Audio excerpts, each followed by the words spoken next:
much for joining. Um, just for all of those of you who I haven't met yet, I'm Christopher Owolabi. I am the Director of Marketing for the American Philatelic Society.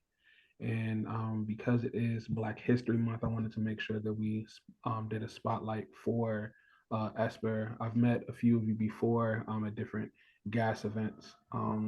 But if you wanted to go ahead and introduce yourselves. I am Walter Faison. I think my name shows up as Desdemona. I'm using my wife's device here while she's out. I'm a past president of ESPER, and I think 2012 to 2018 or something like that, and joined in 2000.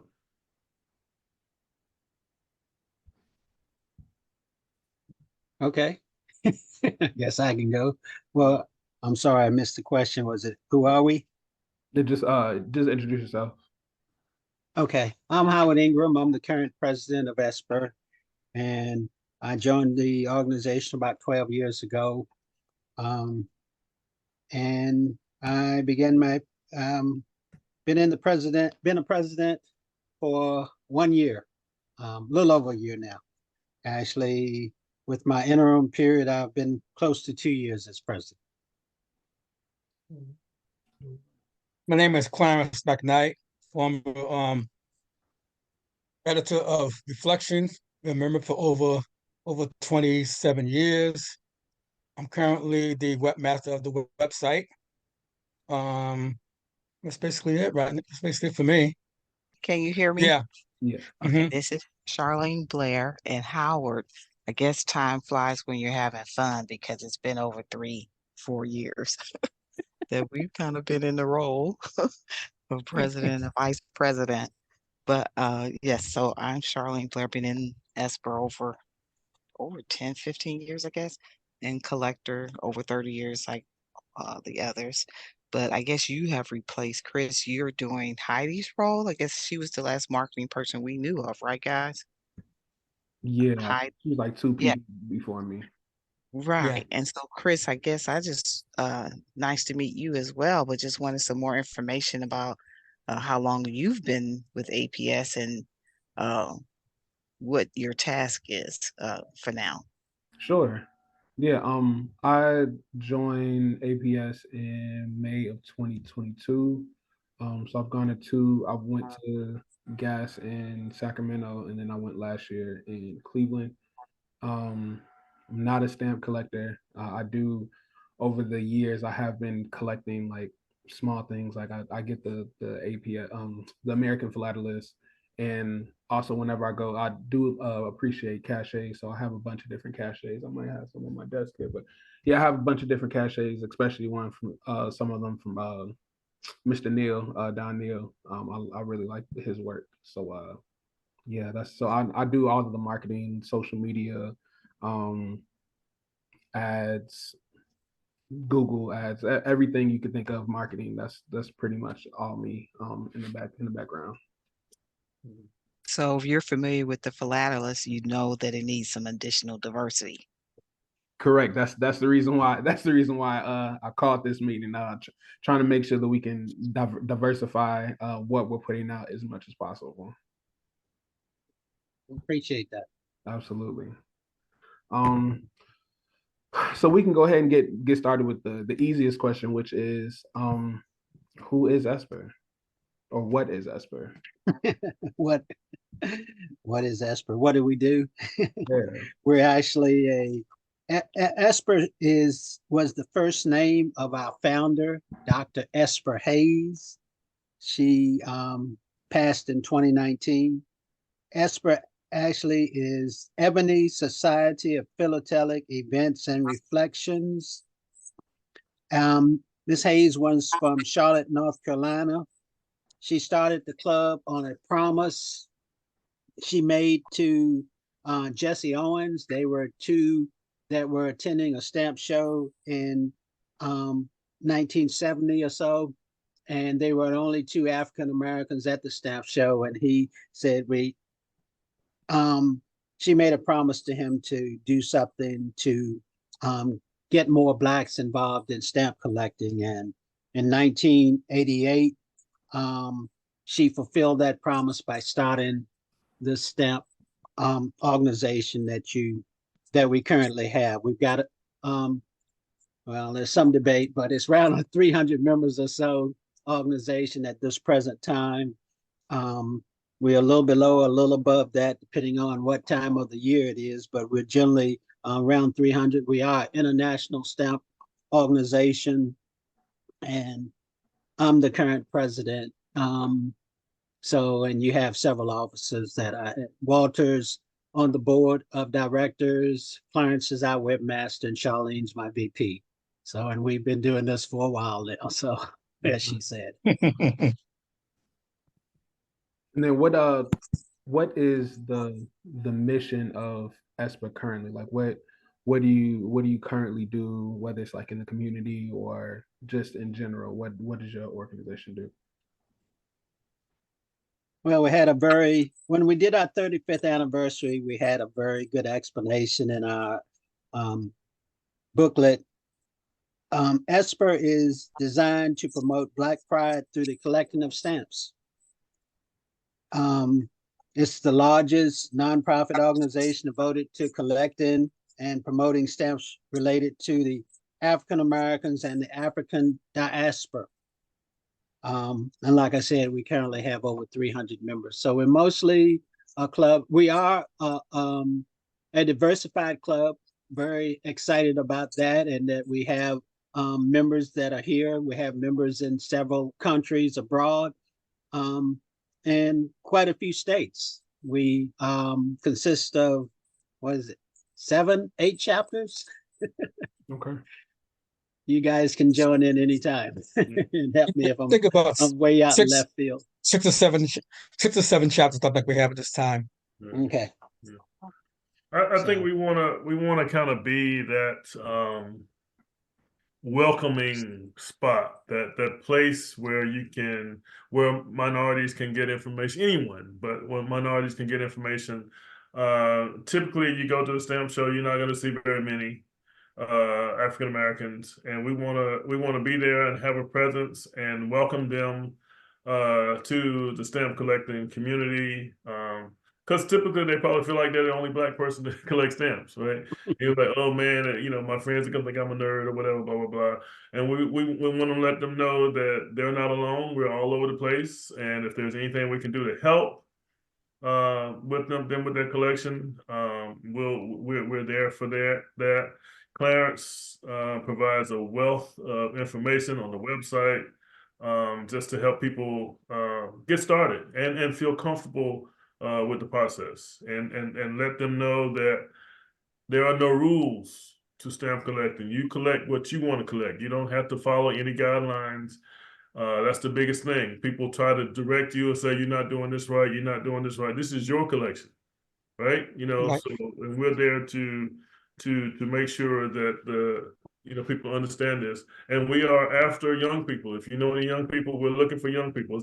Stamp collecting is typically an older person's hobby, and we're looking for new blood. So we have people that are doing stuff in the community, people doing things in schools, and most of us, I think, probably collected when we were younger and then went away from it, and then came back. But we're all what the Clarence said. I'm getting a little gray here. We're trying to find some young blood with a little energy, like Charlene and Howard, to come in and light a fire under us.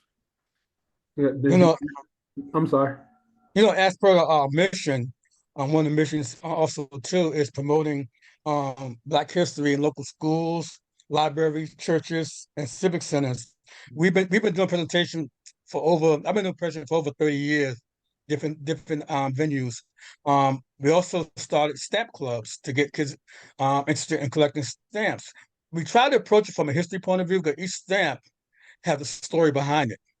And when we're approaching Black history, we select African on stamps, you learn the Black history by each one. If it's 300 different African American stamps, people placing the theme, you learn some history each time you collect. By doing the website, along with we built it with Walter, myself, and this past president Rochelle and Don Neal, the key was to make it educational. Each stamp you click on has a story on it. Each thing we do has a story behind it. Today, two of our chapters are beginning to form stamp clubs now. I think one is going to be in South Carolina. We're gonna start one in New Jersey later on in the year down in South Jersey. And I think also too, there's gonna be one in Philadelphia also too. So we're trying to get interested, people interested in joining. We also, ESPER members are going to different venues to recruit members also too. Last year we Yes. was at the Blacks in Government last year. We recruited over 25 new members in 2 days down in DC because we was there and they didn't know about us at all. So basically making people aware of who we are and being in different locations, different venues, expose them to organizations, expose them for the kids to learn about Black history.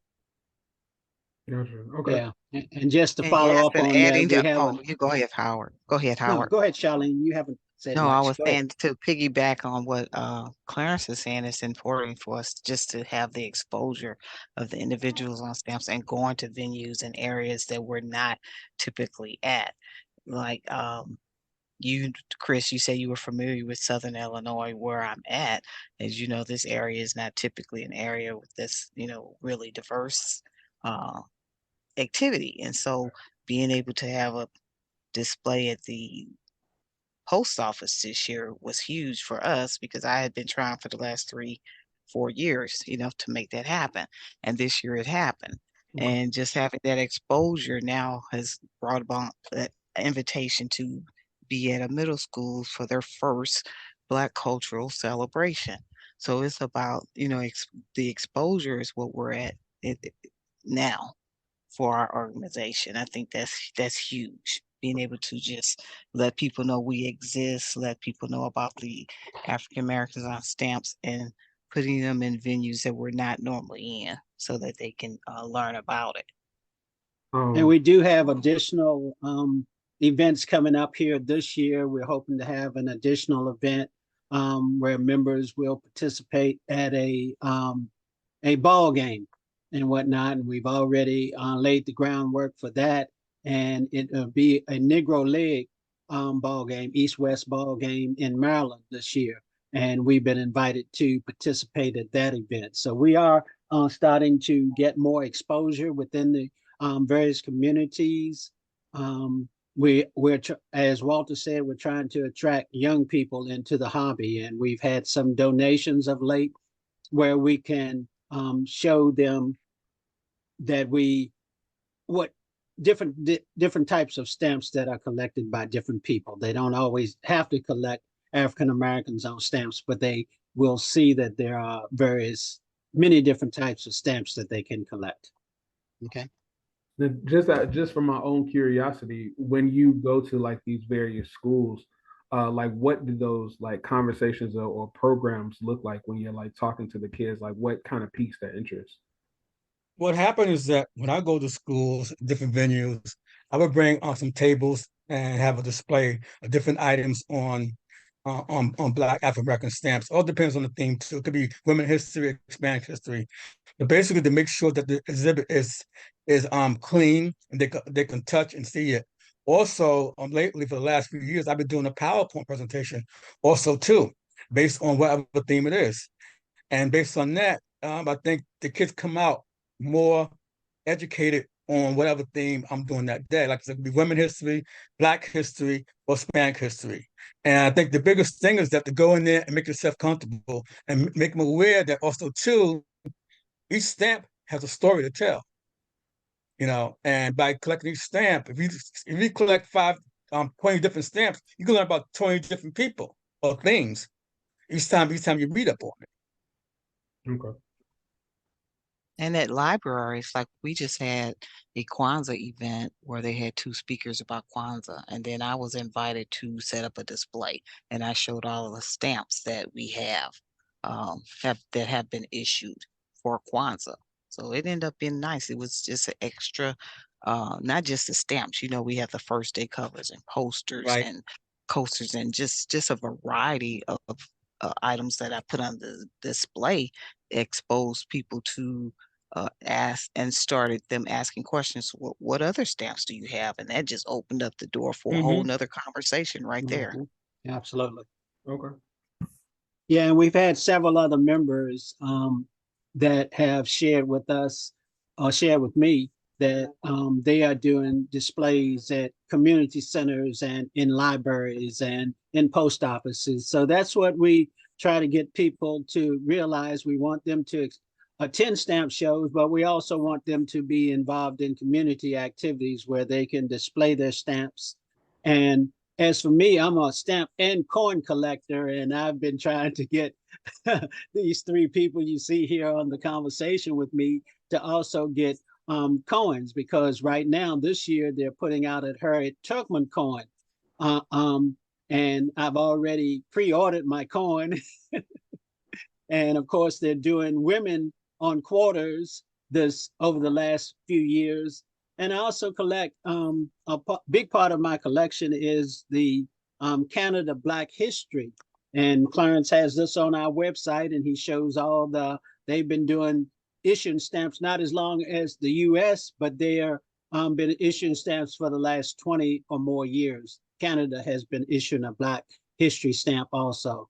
And but they're a little bit ahead of us when it comes to having um, African Americans or African Canadians on their coinage. They have Viola Desmond, who was on a stamp many years ago, and a few years back she was also on she was put on one of their dollar bills. I think it was a $10 bill that she was put on. So she's a little ahead. Canada's a little ahead of us when it comes to doing stuff like that. But we're getting there here in the US. And I've been trying to piggybacking on Howard. I've been trying to get him to send some of his coins to me. That would be the way to get me started. But I don't want to get in trouble. Chris, you probably know we're all over the United States. So, and I'm in North Carolina, and a group in Charlotte has been doing a seniors on the spotlight. So they have a stamp collecting club for senior citizens in their church. Okay. And this year, in fact, I think they've already started. They were supposed to start last semester, but they have started a kids stamp club in Charlotte. So we've been sending, we've been like Howard said, people tend to donate things, and we've been sending things down there, so they have some materials for the kids to work with. And what we hope to get, obviously, what we want to do is spark an interest. You know, they may not start collecting in elementary school and keep going, but we want to spark an interest so they'll be like us. You know, they'll come back to it. You know, they'll learn and appreciate it, and perhaps they'll come back to it later. Now, what do you have any tip? Because I know there is questions that we get all the time within the APS from different organizations, different stamp clubs. Do you have any tips for people who are just trying to get like the youth involved in stamp collecting? Because it seems like what you're doing. I haven't quite heard of these things yet, but it seems like it is working, at least to some extent. Yeah. Well, But Chris, you know, as you were talking, Chris, and I was listening to my brothers make their responses. It seems like we're more focused on outreach. I don't know. You said you read the Philatelist, and as you know, APS is about doing the exhibits and the stamp shows. But it seems like our focus as an organization is different. It's more about getting the outreach Right. first. And I am an exhibitor, and yeah, I have exhibited at the stamp shows. But that really is not my priority. And I don't think right now that is a big priority for us. Maybe we need more education on, you know, the rules that you have to do to exhibit. Maybe they're not as important to us. It's more important to us to let, you know, to have the exposure that the stamps even exist, and the education and entertainment, and the really stamps could be therapeutic, you know, the healing aspect of it, things that can happen as a hobby is more important for us than, I guess, looking at the stamp shows. But I'm sure from an APS perspective, they probably want us to be more involved in that aspect. Yeah. You Okay. compared to other STEM organizations, we are more involved in going out in the community and things like that. Compared to other organizations, most of them are probably a little bit older than we are, and don't go out like we do.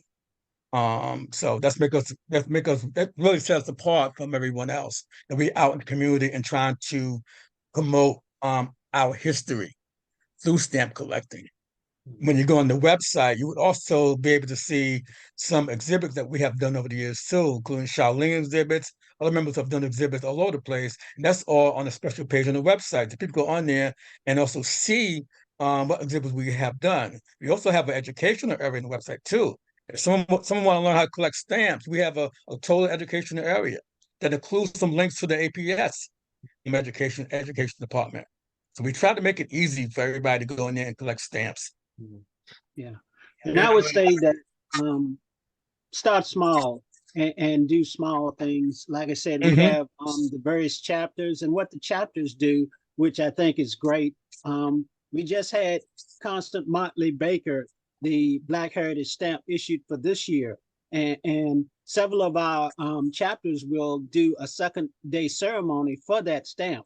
I know down in North Carolina, Walter, you guys have one coming up in next month in March. Yes, yes. And last year we had 3 or 4 different second day ceremonies, one in New York, one in New Jersey, and also in North Carolina. We've got some we have some really excited chapter directors who want their people involved. And we're also partnering with fraternities and different other organizations within the community. And I think in New Jersey, if I'm not mistaken, Clarence, you guys partnered with when you did Ruth Bader Ginsburg stamp, and who was involved in that? I forget. I forgot. I know they had white and blue. I know that. Yeah, one of The these. I Phi Beta think Sigma? Zeta Phi Beta? Beta. Yeah, I can't yeah. remember. They was involved in it also too, right? They was involved in 2 different events. One was for what's his name? John Lewis. John Lewis. Yeah. Also too down South Jersey, and we did Ruth Bader Ginsburg's also too last year. We're gonna be doing Motley in March also too at Rutgers University. So that gives us a way to interface with other organizations within the community, and that's what you need, is to get other organizations involved. And our fraternities have a strong history within the African American community of doing outreach in the community. So we have partnered with them and issuing these stamps, doing second day services for the Blacks on Stamps, and we've done that quite successfully the last several years. The pandemic slowed us down a little bit, but I think last year and again this year we're getting back into doing those types of services. And we've been getting a lot of support from the USPS also too, sending us the big stamp, sending us special pins. They've been very supportive of our second ceremonies. Okay. Yeah, and please, Clarence, give him just a little history on the gentleman who started all this and whatnot, Irving.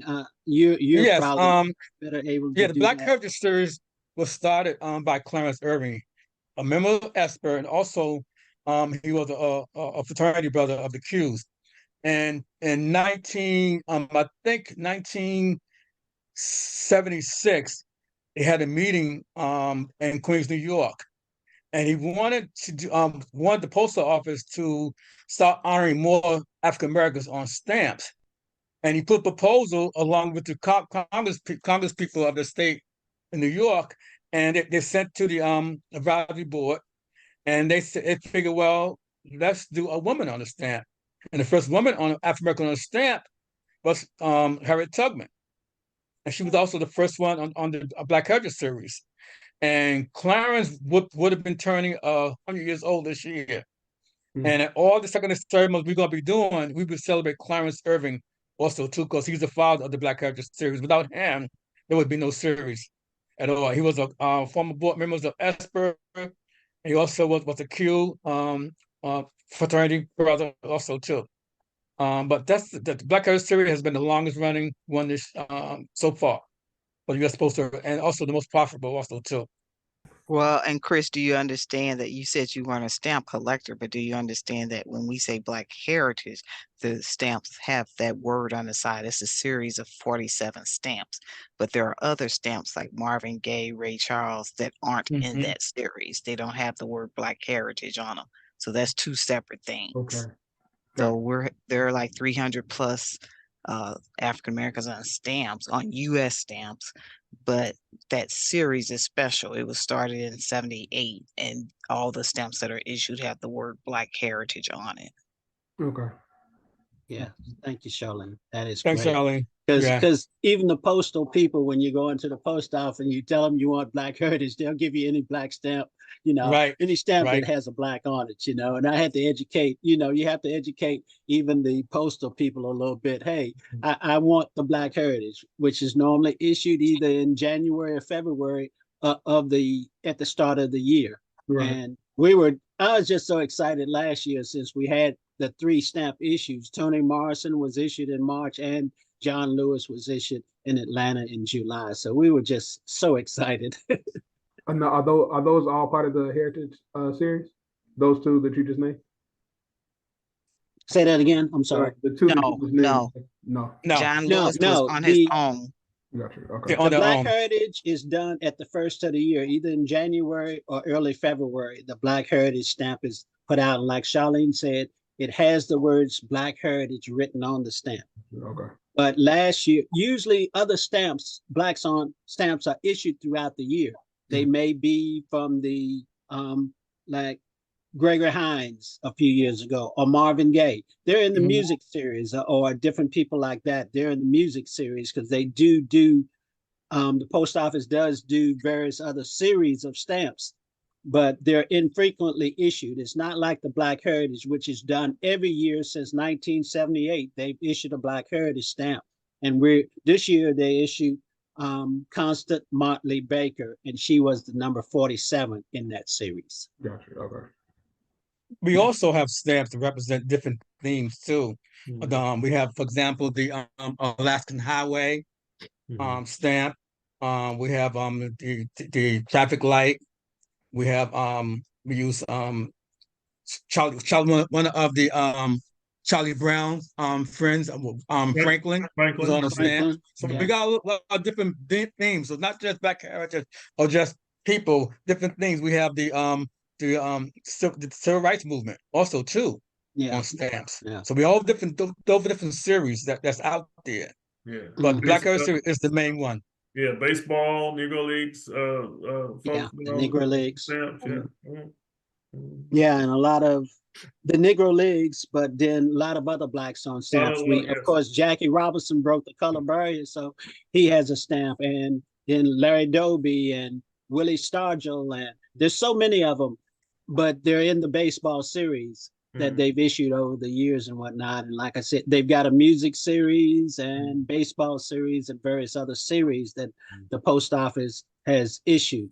And they really, and we do have some contacts in the postal system that, and we're trying to get inventors. Our latest effort has been to get Lattimore, who's an inventor that was, he put out the filament that's in the light bulb. He improved on the filament that's in the light bulb. Of course, we know Edison. Edison did the light bulb, but Lattimore worked in his lab, and he helped his patent invention that helped improve that filament, because the original filament they had only lasted maybe 30 seconds or so. Right. His invention helped to improve that and made it last longer, and made it so that it could be used in a commercial setting and everything. So speaking of the different series, either as a whole or individually, can you tell me what you what you collect. So either like what if there's like specific that ESPER collects. I know ESPER kind of does a little bit of everything as it relates to Black owned stamps, but maybe individually, can you tell me like where your interests lie as far as collecting is concerned? My interest is African Americans on stamps. I do stamps for women on stamps, Hispanic on stamp. Um, um, let's see, any type of stamp that represents have a story with it. Also stuff representing kids, because I did a lot of kids stuff back in the day.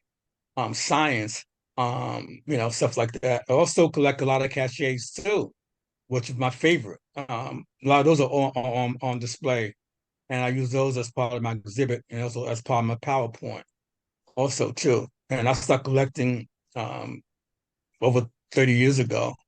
My first stamp was the Statue of Liberty, bicentennial. And by I got that stamp, matter of fact, my son's godmother told my wife and I about it. And she said there's a ceremony coming up. And something when I got that stamp, I always loved history. I looked up the history of it. That gave me more interest. Well, when does any African Americans on stamps? That's how I got involved in collecting African American stamps. I researched everything. But that's what my basic interest is. African American, women, Hispanic, any type of cultural stuff. When I go to different events, I try to bring a little bit of everything, depending on the thing that I'm having that day. Okay. I was kind of a militant young fellow growing up. The stamp that piqued my interest was Malcolm X. As bad press as bad as pressed as he used to get when I was coming up, I was just amazed that he was on a U.S. postal stamp, and it made me look to see Very who else was on the controversial. stamp, and then I noticed. I mean, because I wasn't paying any bills at that time, right? So then I noticed, all these other blacks that were on stamps, and then I had to have everybody. I had to have the entire Black Heritage series, and then I started finding other blacks on stamps. So I had to have those, and I tell people when they start, you kind of have to rein it in and kind of narrow your focus. So when I'm trying to get other blacks, then I ended up looking at the Great American series because Charles Drew and Ralph Bunche were in there. Then I had to collect that series, and then so it kind of gets out of hand. But now I think I try to do blacks on stamps. My bigger collection is probably Martin Luther King worldwide, and that becomes interesting because so many countries just make stamps with Martin Luther King on it, and Absolutely. yeah, just so I'll buy them. That's what my wife said. They just making them so I'll buy them. Nobody else is buying them. Yeah. Martin Luther King, Yeah, Nelson Mandela, and yeah, Right. Obama. Those Obama. are the three blacks Yeah. on stamps that the foreigners do.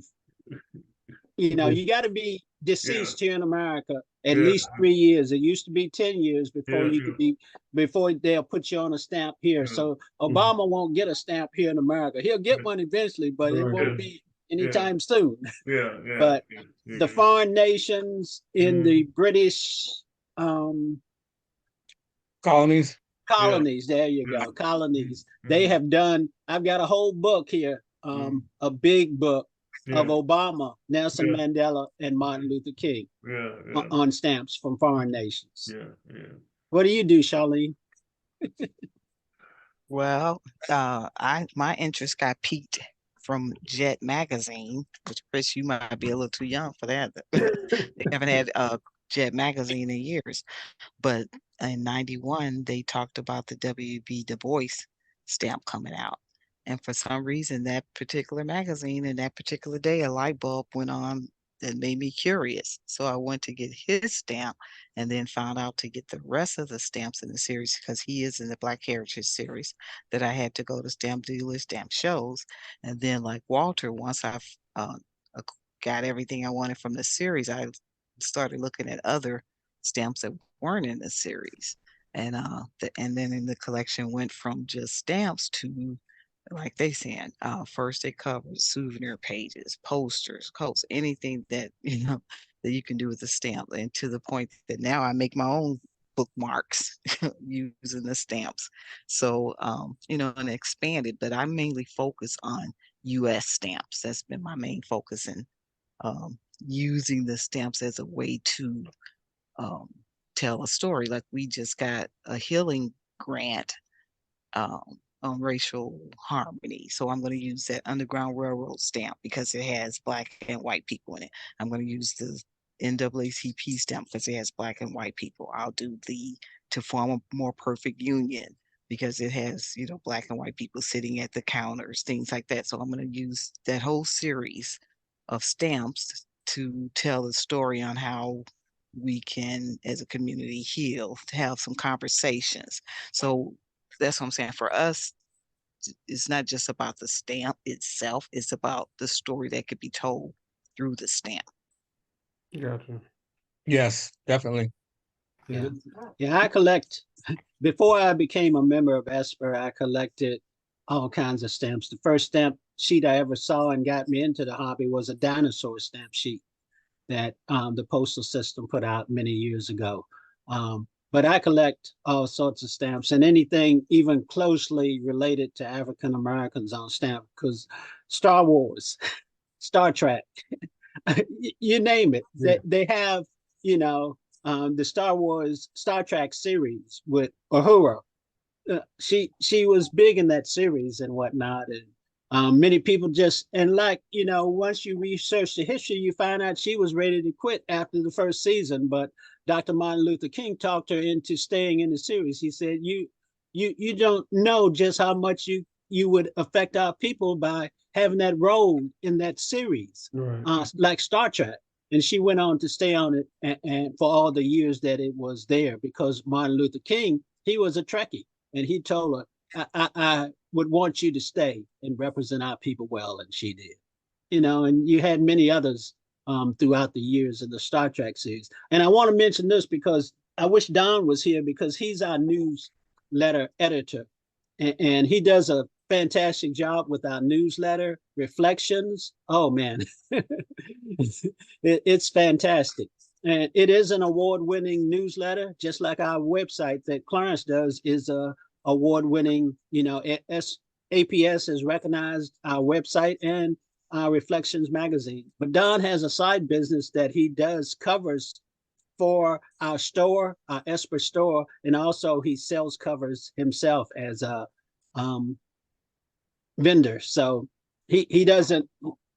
It's hard to explain how they do the shows. They have the regular dealers, then they have the Bourse dealers, and Don's like a Bourse dealer at some of the shows throughout the year, and he has his own series of cachets. These are his. Yeah. He made. Yes, absolutely. There you go. There you go. There you go. He got you. Yeah.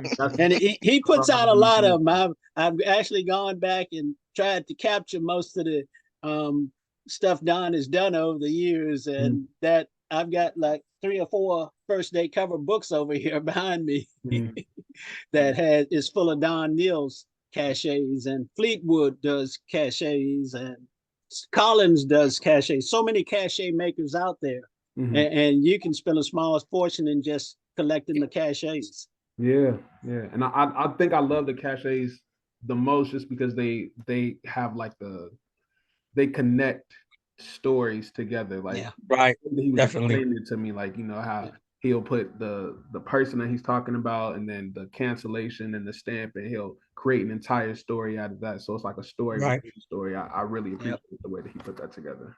Called the 6 degrees. That's what he calls it. 6 degree cachets. That's Don. He's a member of ESPER, and he's our Reflections editor. Can you tell me more about Reflections? Well, Reflections came out I think maybe like 4 years after we started. It was first done in black and white. And I have one of the original ones that I have over the years. I have to send you that so you have that part of your file also too in black and white. It was maybe like 4 or 5 pages, something like that. And then later on, and it was done by Stanford Bird did the newsletter at the time. And then from there, Severberg got sick, and I became the editor of the newsletter. And by the time I say in 2010, we started doing the newsletter in color. One of our members, named James Daniel, daughter, worked for a printer in the World Trade Center, and they needed a tax write-off. And they printed our first newsletter in color. We were the first newsletter in the stamp world to be in color. And I became editor from there. Then after that, Reflections went from 16 pages to 20 pages. We had some in color. We interviewed a few different people over the years. Stamp designers, Thomas Blackshear we interviewed, Jerry Pink we interviewed. We also interviewed Higgin Bonds also too. Those were the main stamp designers back in the day. Those three, and we both of them for the newsletter, and we were the first ones to be in color. Switching topics just a little bit, for Black History Month, are there any plans, or have you already kind of done anything, either collectively as an organization, or have any of the individual chapters, have they told you about anything that they're doing for Black History Month specifically? Like I Charlene? said earlier, I have 2 displays in the Edwardsville post office. Right now, it'll be up all month.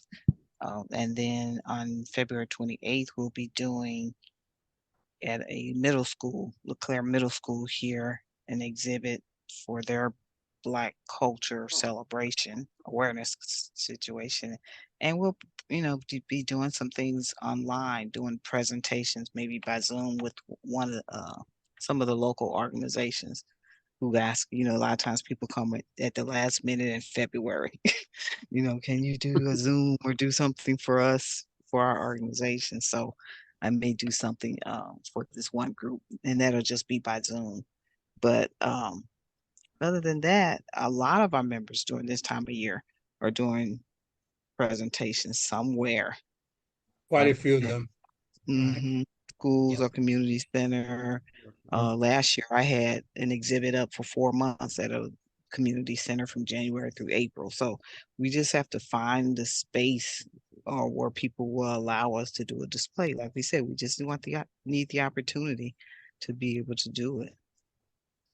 Gotcha. Now, Yeah, and I've been encouraging the members to, contact the libraries and community centers and see if they will give us permission to go in and set up a display, at least for Black History Month and whatnot. And it's beginning to gain traction, and more of the members are seeing the benefit to doing that. And that way they're getting into exhibiting some of their stuff, items, their stamps in that way. We haven't done much at stamp shows, but we are exhibiting at in different other ways in the community. okay. Yeah. Well, I'll and to be your point, Howard, I really like the fact if you were on the APS call, they just gave an update. And I like how Scott was saying at the future shows, they're going to have the stamps, have the coins there. Mhm. Pneumatic, I forget how you say it. Yeah, Howard got us get out here buying coins here and there. Yeah. But they're going to have a display area. I think he said they will too. Yeah, Mm-hmm. yeah, At the I game coming remember up. that. So, right. So they have to. I went to one of their shows for the first time. Where was it last year? The stamp show, the last gas. They were right there, right before our gas Cleveland. show, coin show. Oh, yeah. In Rosemont, when we Yeah. were out in Rosemont Rosemont. That's where a that few was years nice. ago, the Right. And they had Numismatic Society displays. had a coin show in the same convention center. They Space. were Yeah. downstairs and I we did were hear upstairs. about that. Yeah, that was nice. So I got yeah. there a couple days earlier on purpose so that I could, go to that and it be exposed. And they had some nice displays too. So it's going to Yeah. be, so that'll be nice to have that partnership. Yeah, and I think APS is doing more with the coins, because you see ads in the APS magazine for the coins and talking about the Numismatic Society and joining up with them and whatnot and everything. And so they're working together. Yeah, and I'm glad to hear you say that, like, you collect coins as well, because like at least on social media, there was some conversation about how the stamp people and the coin people don't coexist. But I'm glad to hear that that's not universal. Right. Right. I'll be doing a few Zooms for some schools Mhm. over the next few weeks. They were prepared like maybe some years ago. I'm also doing a private Zoom, maybe semi-private Zoom for the Qs. I think it's going to be on the 11th of this month. The theme is going to be African American literature and artists on stamps. So I'm working on that now. That's going to be sponsored by the Q fraternity. Okay. Now, in the future, what is the future for ESPER look like? I know you're doing a lot of outreach, and you said some of the things you've been gaining traction. Do you have like any initiatives that you're kind of pushing specifically for the future, or any events or anything that you're kind of pushing for the upcoming year? Yeah, no, I'm saying we are still actually reeling or really still absorbing the fact that we made our 35th anniversary here in Yeah. St. Louis in October. And, we really enjoyed ourselves and made the connections. And, um, we'll have to have some conversations on when we get together again as a group with, as an organization. But meanwhile, to make our presence known or to attend some of the just stamp shows throughout the country on top of that. Yeah. Yeah, we want to attend more of the stamp shows, and I've been, I send out email periodically every month or every other month, talking to the membership about, local shows, because that's very important. You just attend a local show, and then we also, of course, stress about attending gas each year. Looking forward to being in Hartford, Connecticut this year, and they're already talking about. We went to a presentation just this week talking about Boston 2026. So we're looking forward to that when that international show will return to the U.S. It happens every 10 years.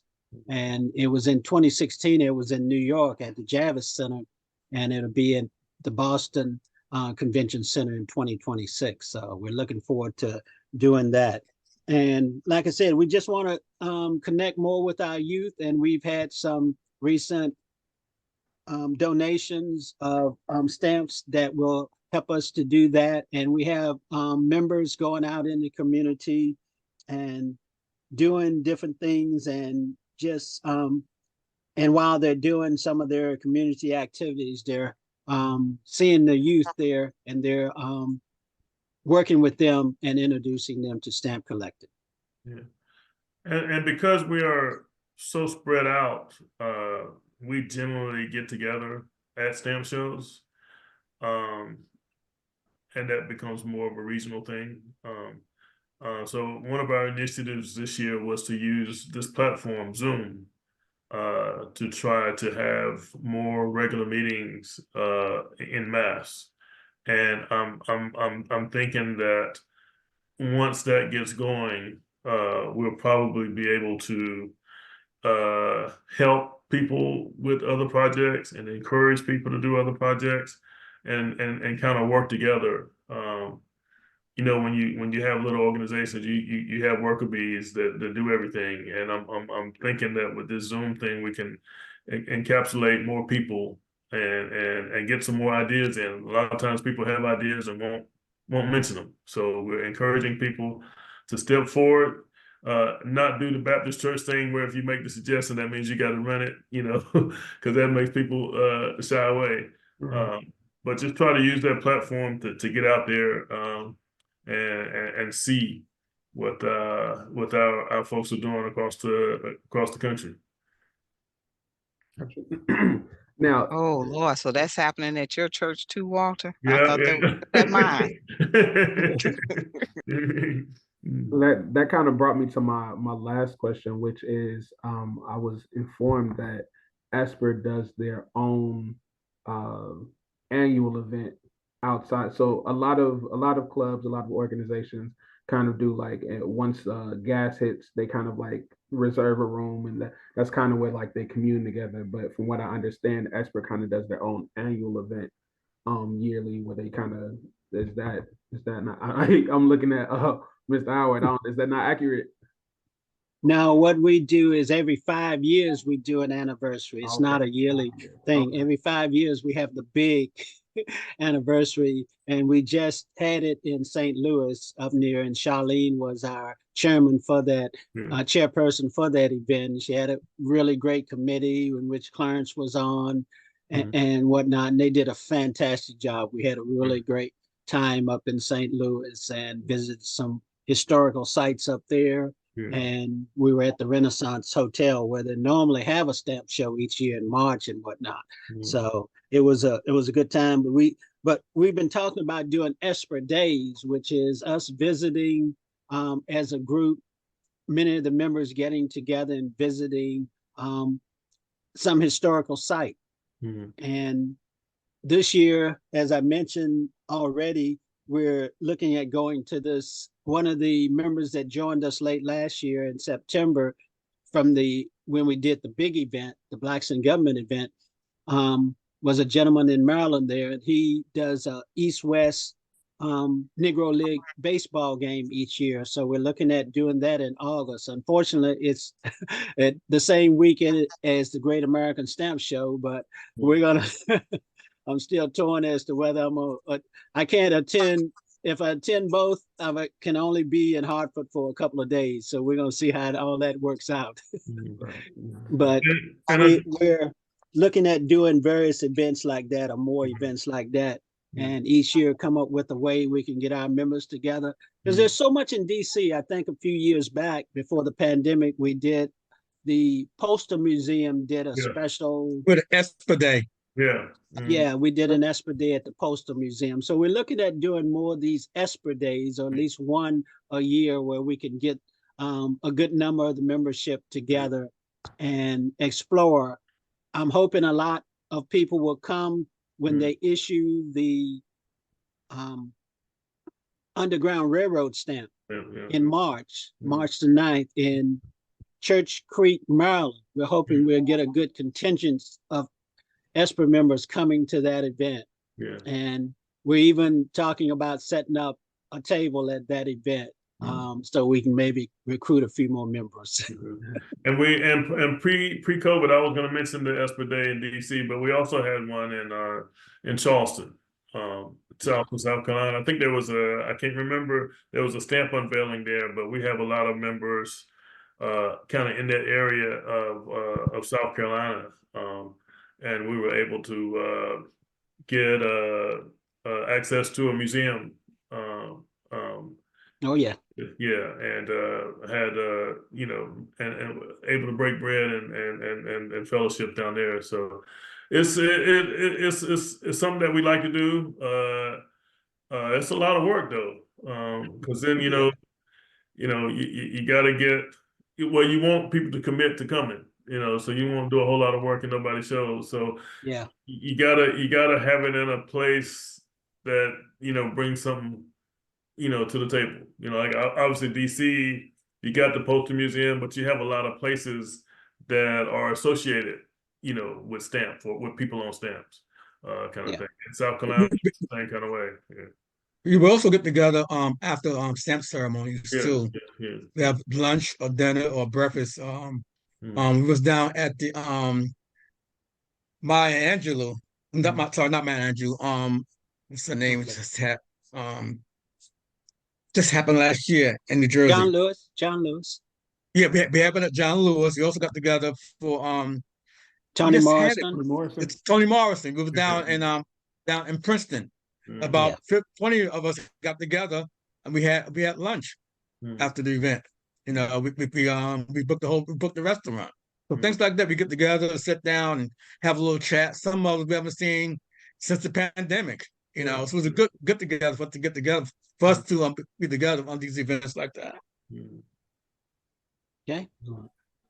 Well, that was really all of my questions. I didn't know if you guys had any other information you wanted to share, I wanted to give you the floor at the end of this to kind of like give out your information, because this will go up on our YouTube page. So I wanted to make sure that like you got your information out, whether it's social media handles, website, anything else, where people can find you. Well, Chris, One also thing too. Sorry. one thing we did last year, which we're rather proud of, is when we did attended the show in Atlanta. We were approached by a videographer from Atlanta, and he did a video, an introduction to ESPER video for us, and we do have that. And Clarence has put it on the YouTube channel and everything. So if you would like to get that, Clarence can send that to you, send that information to you also. Excellent. Right. Someone I heard Anyone someone else? else was about to say something. I wasn't sure if Clarence, did you have something else? No, I was gonna say the same thing you said Okay. about the video. All About the right. video. All right. And, Now, and I guess we can put it on the record, since it's going to be on your website, that Howard is going to send stamp coins to all of us to get us started in coin collecting. I'm working on it, Walter. I got you. I've got you at the top of my list for sure. And free shipping. Start small, Walter. Start with the silver. I do a lot of silver. You start small. Gold is expensive.